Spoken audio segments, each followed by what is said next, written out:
I find this the most amazing and hopeful aspect of humanity, to make unpractical things, to spend money, time and energy, and lots of energy actually, by creating theater or going to watch people in theater, or literature or film and so on. Whatever, if it's a silly comedy, if it's a horror movie, whatever it is, everything connects you somehow with something larger and bigger than your little life. You can say that I'm here not just to feed myself and reproduce the next generation, but it's more. And I find it wonderful. And I remember very well when we were preparing my first feature film, which was a quite complicated and expensive film for first feature.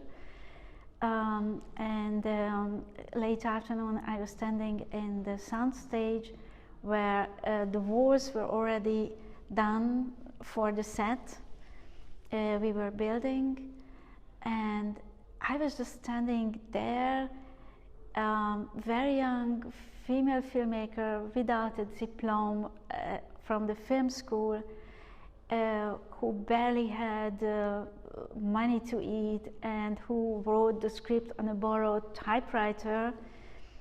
That here are very serious people, workers with families, who come in the morning, have a very hearty breakfast, and then they start to work 8, 10, 12 hours a day, because I imagined something. And perhaps at the end of this whole work together, there will be unknown people who will enjoy that. And until today, I am again and again amazed by that.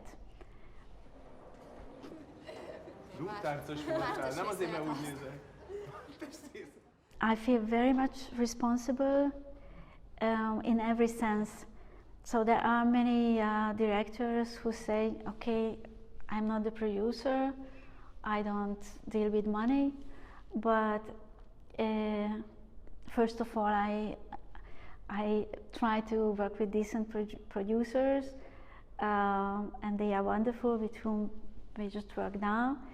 But if I see any problem, if I see that anybody is not treated fairly and rightly and with respect, I step in, because I think they did not come just to earn their wages.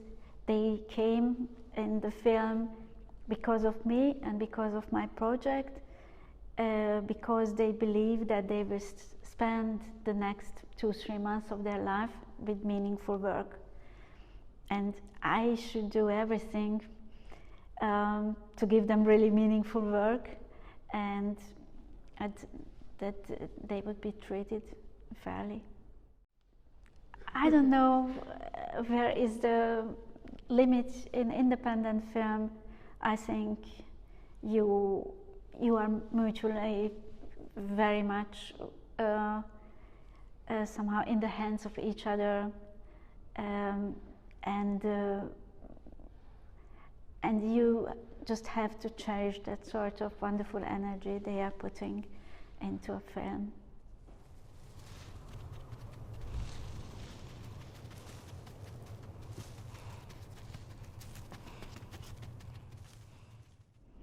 Now, I have quite a lot of sympathy for all sorts of animals. For example, also for the cattle, for cows and bulls. And I find them wonderful, very complex beings. And it's because of them that I chose the deers as the closest wild living, so freely living counterparts of them. In certain moments of my life, I felt pushed around and hurried and not taken in consideration like a cattle in the course of their very, very limited life, limited in space, limited in free movement, limited in social interactions, because they are social animals, just we don't give them the chance. What they are living through, I think it's extremely cruel, and although I'm really not somebody who wants to tell anybody what to do, but I think it should stop. Most of them are graceful animals, just the cattle had that bad chance to live with us for several thousands of years.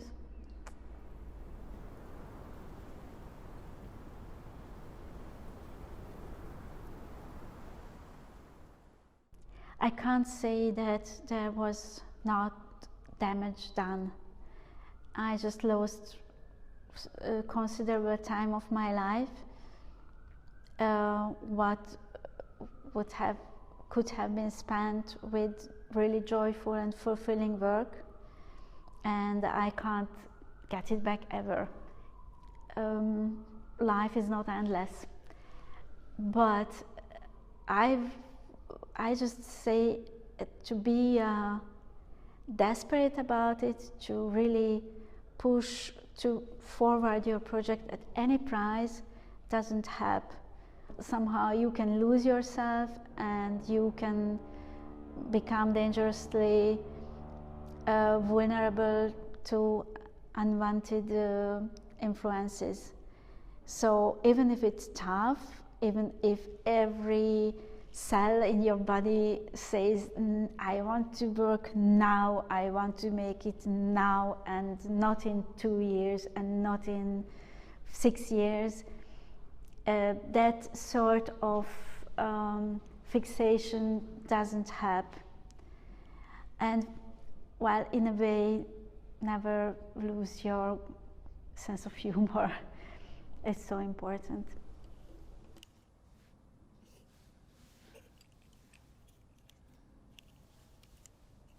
It came very naturally when I was writing, but afterwards I was a bit afraid if the audience, because of the theme, because what they heard about the film, because it's an author film, an European author film, oh my God, then they won't be open to the humor of it, that they perhaps will not even perceive it, because it's not a comedy. And I am very relieved that it seems it works. And for me, without it, the whole film wouldn't be true. My characters wouldn't be alive. The whole thing would be extremely pretentious. Somehow I think a big laugh or a good laugh is the easiest way to go deep in a subject. Somehow, if you laugh at something, it means that you understand it really.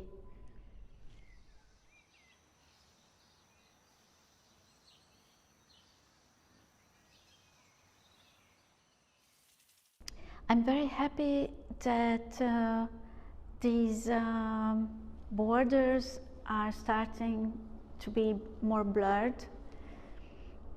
I find it really healthy. Somehow for me it is a natural process to be inside the project from the very start until the very end, being involved, even in the poster of the film in any country. I couldn't imagine it other ways.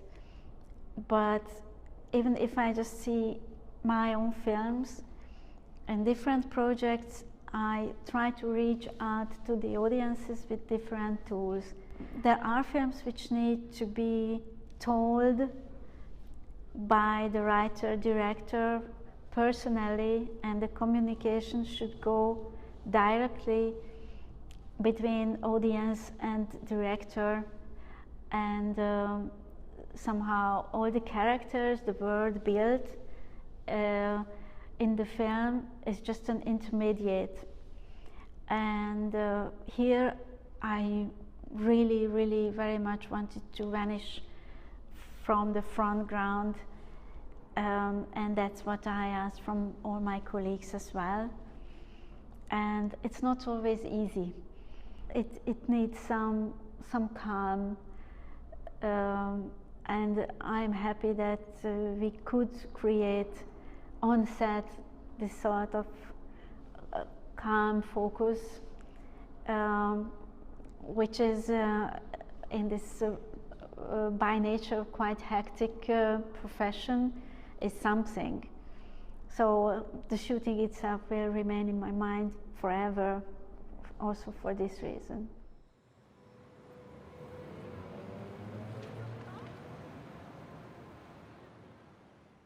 Well, we started the shooting with the scenes of Maria alone in her apartment. And I wrote a letter to every crew member, and also I made a very special little synopsis for those who haven't read the script. So even the carpenters knew how difficult this is for Alexandra, how tough it is to fill with some sort of mysterious energy and tension and force a simple dinner at the kitchen table. And there were nobody, just checking on the phone. Even in the very far corner of the soundstage, somehow people with all their energy tried to help her. It was really a wave of love and caring in her direction. And it was paid back by her performance. So somehow it is really the effort of all of us. And as a director, for example, by choosing a good first AD who is calm, who is very present in the situation, but very humanly present, you can help this process. Or just a tiny example, after every scene on a set outside the stand stage, you just register some of the surrounding noise for later. And then everybody has to stop, and some guys with the camera in hand, and some guys want to go already to have a coffee or just pack or whatever. And these are generally very tense moments. Oh my God, how long it takes, and it's just 40 minutes, but it seems like 10 minutes, 40 seconds, sorry. And if you just stand there and you close your eyes and just listen to the sounds around you, you will realize that very soon, more or less, everybody will do the same, and the time will be much shorter, and they will understand much better what the hell this poor sound guy is doing there. And you discover all these tiny noises around you. So it will be a tiny, let's say, a meditation session between takes. So there are so many tiny tricks like that which help us to be in this mood.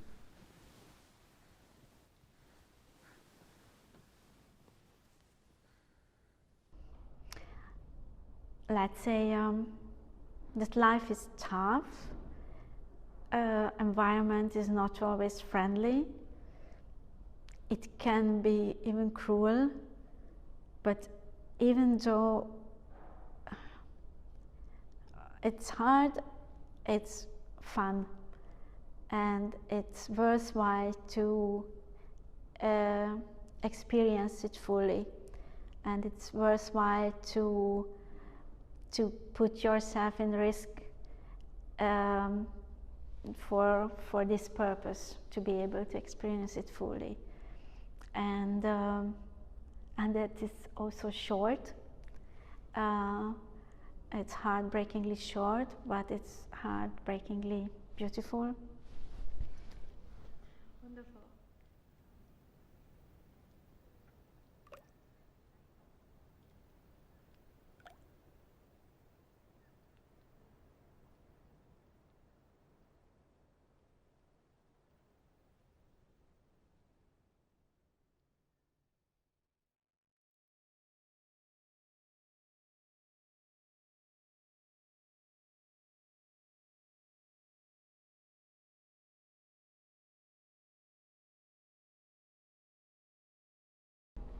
Thank you.